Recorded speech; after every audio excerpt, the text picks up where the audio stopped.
Bonjour, bienvenue sur cette nouvelle vidéo. Aujourd'hui, je suis chez Worden Running Conseil à Chambéry, un magasin spécialisé pour choisir sa paire de chaussures. Et justement, j'en ai bien besoin parce que ma paire de chaussures est un peu fatiguée. Je suis en pleine prépa marathon et donc c'est important d'être bien chaussé, d'avoir encore de l'amorti pour cette phase de préparation, justement pour éviter les blessures et arriver en pleine possession de mes moyens pour le marathon de Paris. Je vais discuter avec Laurent qui va t'aider à bien choisir ta paire de chaussures, voir qu'est-ce qu'il faut regarder, les différents critères. Comme ça, tu pourras choisir ta paire de chaussures tranquillement lorsque tu seras dans cette situation. Allez, c'est parti!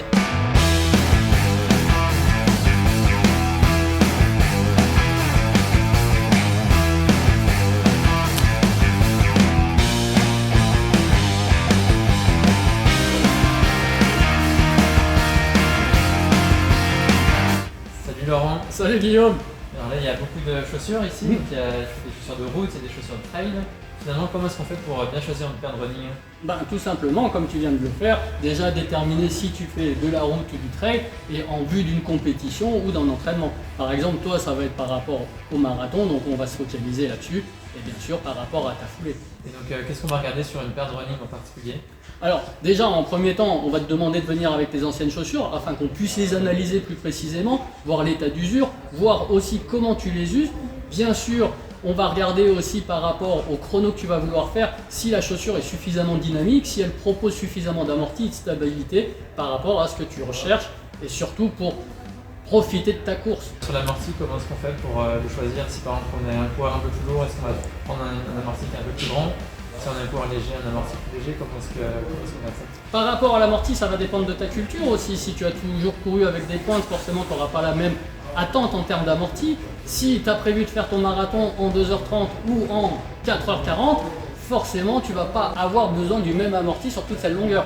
Bien sûr, ton gabarit va rentrer en compte, mais aussi ta masse musculaire, tes antécédents traumatologiques, si tu as mal au genou, mal aux chevilles, mal au dos. C'est toutes ces petites choses qui vont rentrer en compte pour sélectionner la bonne chaussure. Et par rapport, on entend aussi beaucoup parler du drop. Est-ce que c'est un critère qui est important pour choisir sa chaussure? Alors le drop, clairement, on pourrait en discuter des heures et des heures autour d'une bière après ta course, mais le drop, forcément, c'est un indice parmi beaucoup de choses. Maintenant, on pourra parler de drop, de stack, mais aussi de short, c'est cette densité de semelle, mais aussi de réactivité. Donc c'est quelque chose à prendre en compte au même titre que ton amorti, au même titre que ta stabilité, au même titre que ton dynamisme. Et donc moi par exemple, je suis en train de choisir ma paire de chaussures pour le marathon de Paris, c'est surtout pour la préparation. Et justement, j'ai amené ma paire de running pour que tu puisses me dire tiens, qu'est-ce que tu penses de l'usure de cette chaussure-là. Et puis comment est-ce que je fais pour choisir ma prochaine paire pour l'entraînement. Alors tout simplement, on va déjà commencer à regarder effectivement l'état d'usure de ta chaussure. Si des petites stries ont commencé à se développer, voir aussi l'usure de ta gomme dans des endroits bien donnés. Voilà, c'est toutes ces petites choses qui vont permettre de rendre en compte. Là, on considère que tu as une chaussure qui est quand même élitiste, qui certes propose un petit peu d'amorti, mais sur ton marathon par rapport au temps que tu vas chercher à faire, forcément on va te proposer des produits peut-être un peu plus dynamiques, avec un peu moins d'amorti. C'est pas forcément ce que tu recherches à la base. Oui. Et justement pour la préparation, vu que je vais faire quand même pas mal de kilomètres, est-ce qu'il y a une paire de chaussures que tu recommandes pour une bonne préparation de marathon? Alors, pas forcément une chaussure, mais des chaussures. En fonction de ce que tu vas chercher, si tu cherches une chaussure en entraînement fondamental pur, si tu cherches une chaussure avec laquelle tu pourras faire aussi un peu de fractionné, savoir si tu vas chercher une chaussure avec laquelle faire du seul, forcément je pourrais te vendre toutes les chaussures du magasin. Mais on va être réaliste et on va se focaliser peut-être sur des chaussures qui vont se rapprocher de ce que tu connaissais, des drops qui sont relativement faibles, une chaussure très légère, très souple, mais qui vont te permettre justement d'avoir suffisamment de dynamisme, une chaussure qui est assez légère aussi et qui va te permettre justement de compléter ta chaussure habituelle. Ou alors on va commencer à se focaliser sur des chaussures déjà des générations à plaque carbone qui elles vont être beaucoup plus rigides, beaucoup plus dynamiques, mais certes moins confortables sur le long terme. Et par rapport à ces chaussures-là, c'est quoi la durée de vie d'une paire de chaussures? Une durée de vie d'une chaussure, ce qui est compliqué à dire, c'est qu'auparavant, il y a 20 ans, on parlait d'une chaussure qui faisait 1000 km.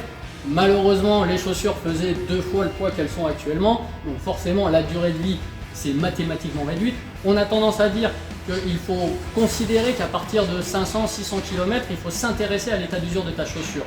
Après, c'est ton corps qui va aussi t'aider à déterminer l'état d'usure de la chaussure. Si tu commences à sentir des sensations dans des zones bien précises, cheville, genou, hanche, dos, c'est peut-être des indices qui commencent à être intéressants. Après, évidemment, ta chaussure et l'état complet de la chaussure vont être des indices. Mais souvent les gens courant toujours avec, ils ne se rendent pas compte de l'usure. Après, des choses peuvent aider, hein. Par exemple des applications, je crois que RunMotion te dit combien de kilomètres tu fais, donc peut-être que tu peux te baser justement sur tes applications pour avoir des ordres d'idées de kilométrage.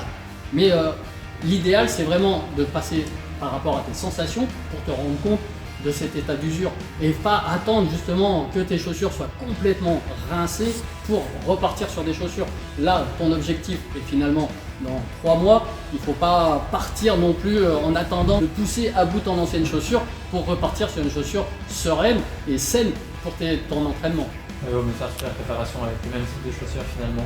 Ou tu peux aussi changer, hein. Tu vas avoir différentes habitudes. Certaines personnes préfèrent courir à l'entraînement avec des chaussures très souples en torsion et le jour de la course sortir l'arme de guerre, les plaques carbone et ainsi de suite. D'autres personnes qui ça les rassure d'avoir aussi la même chaussure que lors de la course.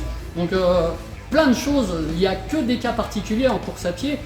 On ne peut pas se baser uniquement sur des généralités, mais c'est vrai que dans la règle générale, les gens s'entraînent avec la même chaussure que le jour de la course. Et justement, c'est quoi l'avantage de venir dans un magasin spécialisé comme Warden Running Conseil?